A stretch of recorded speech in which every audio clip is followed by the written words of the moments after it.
Hey guys, Sandy here. Welcome back to my channel. Today I am scrapbooking with my How to Kill a Kit with Style, and I am scrapbooking these two basically Halloween themed photos from last year's trip when we took Lana for her birthday. So I have the Mickey balloons that have the boo and stuff like that, and then kind of Oogie Boogie over top of the Disney California Adventure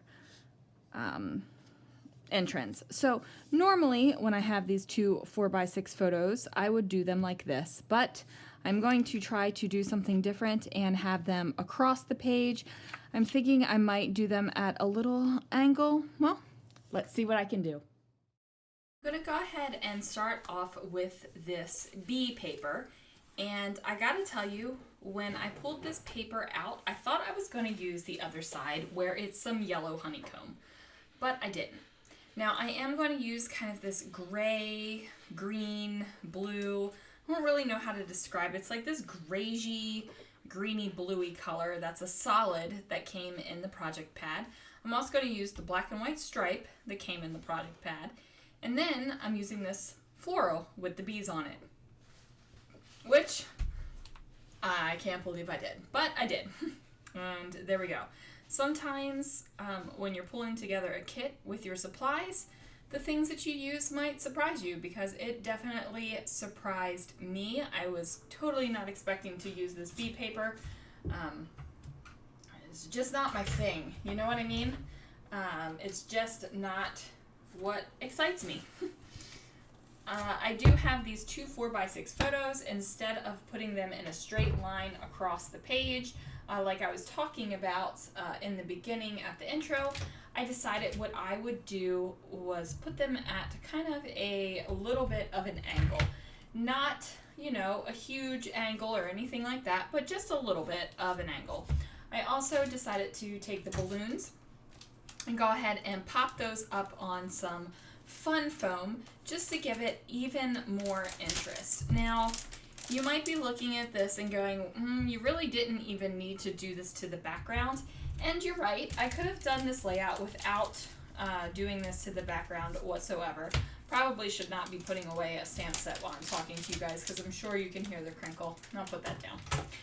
So you're right, like I didn't need to, because you don't really see where the pages connect. I covered it up completely with the photos, but I like the way that this turned out, even with the bees, so I'm going with it. Now I am going to take these little foam strips that Amber has so graciously become my dealer for. So yeah, I have dealers for foam, you guys. I've got Crystal, who gives me the fun foam, and I've got Amber, who gives me the foam rectangles on a roll. It's great that your friends are also your dealers. Now I decided to take this wood veneer piece and I placed it underneath of the photo to treat it more like a tab than a clip. And that's basically what I've been doing every time that I pull out the wood veneers from this kit. They're really not being treated as clips as such. I decide to go ahead and create a title using this wood grain thicker that says Dream, and then I'm also going to put birthday over top of that. Now the birthday is on a metallic sticker, and it also is a thin sticker. So the project pad stickers are the thin stickers. They are not the thicker cardstock stickers. So I don't want to say that they're a lower quality, but they're just a different quality than what I normally like to use. So I am going ahead and being super careful with taking the letters off of the project pad, because I don't want to tear them. I have torn these kind of stickers before and torn them into utter oblivion, so I'm just trying to be super careful with what I'm doing. Now I am going to layer the word birthday so that it is over top of the word dream. And that's just so I'm not going to have an awkward space between the letters. Now you might be looking at this on camera. It does look a little bit difficult to read, but in real life you can totally read that it says dream birthday. So I'm not worried about it whatsoever. I'm going to use my Nuvo Deluxe adhesive, and I'm going to make sure to adhere the word dream down. Then I decided I needed to dot the I because, you know, it just looked a little funky. And I know I've said before in my regular handwriting, I normally don't dot I's when I am printing, but when I write in cursive, I do dot my I's, and this is a cursive word, so it needed the little dot. I pulled out these chipboard thickers in some black and gold foiling, and I'm just going to add them about the page a little bit just to add some interest. And basically I'm also trying to build some things on the page that draw your eye instead of those yellow bees, because even though I'm using that bee paper, I don't want that to be the thing that you look at first. I don't want your eyes to be drawn to that yellow bee. Hopefully your eyes are drawn to the photos first and it moves down across the page to the big yellow banner thing that says best wishes. That would make me happy. That would make me the happiest. Now I am going to take these two banners. One says happy birthday and one says yay, yay, yay. And I'm just going to overlap them a little bit and then tuck them under the photo. So I am covering up bits of my photo. I'm not concerned. It's just a little bit of sky. I'm not really missing anything out of the photo, so I'm okay with covering up.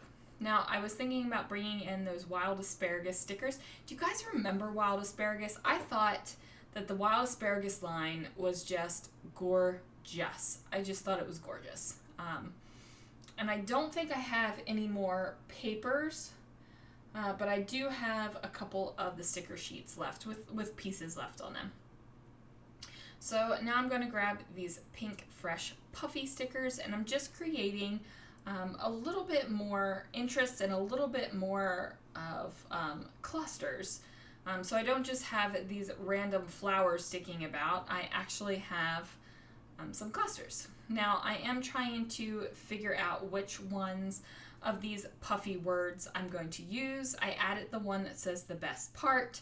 I'm also going to add one that says weekend. Now I'm pretty positive the best part is from LA Studio, but you guys know me and I do like to combine my packaging, because when you combine your packaging and you have less packaging that you have to store, you have more room for product, and that is my philosophy and it works for me and I'm sticking to it, and that's what we're going to do. Now I decided to take this chipboard diagonal line and tuck it underneath of the balloon photo, again hoping to draw your eye into the photos a little bit more. Now I grab this floral sticker right here. I'm going to pop it up on some foam. So this sticker is not as thin as the project pad stickers. It's kind of a cardstock sticker, so it's going to hold up with that foam underneath of it. I am making sure to use Nuvo Deluxe adhesive with all of these chipboard and kind of puffy sticker elements, because glue. You know, I used to say because American Crafts, but it's not just American Crafts anymore. And I feel like the companies that are not American Crafts brands have been watching American Crafts use an inferior glue on their product, and nobody's revolting. Everybody's still buying their stuff, so they're like, yeah, we can do the cheap glue too. We don't need to spend the money on the expensive glue. And that's just yet another scrapbooking conspiracy theory that I have going on in my head right now. I am going to try to bring in a little bit more texture. I thought I was going to do it with those big enamel shapes, but that does not work for me. So I grab this blue flower. Now if you remember, the enamel shapes and this puffy sticker sheet are both from Amy Tangerine. Two different lines, I believe, but those were my inspirations for creating this kit, because that's what I discovered in Tuesday morning. Now I went to Tuesday morning Saturday. I shared a quick peek of what it looked like in my Insta stories, and they just did not have a selection. So I don't think I'm going to be able to base my kit off of anything new this month. So I got to figure out what I want to base it off of. We'll figure that out. If you got any suggestions for me down below, or if you have any suggestions for me, leave them down below. I've completely forgot a word in that sentence. Now I do think about bringing out those epoxy flares, but I don't want to add the buffalo check pattern into it because I do have this bold black and white stripe. So what I do instead is grab these Pebbles kind of puffy dots, and I sprinkle those around the page over top of some hearts. And then I'm also going to grab my black enamel dots. This is these enamel dots are almost finished. These are the ones that I got for my birthday. So how appropriate that I'm using them on a birthday layout.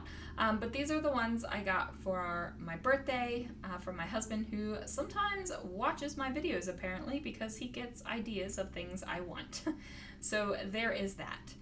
Anyway, I am going to go ahead and sprinkle these about the page as well, just making sure that there's little pops of color and little pops of black all around the page.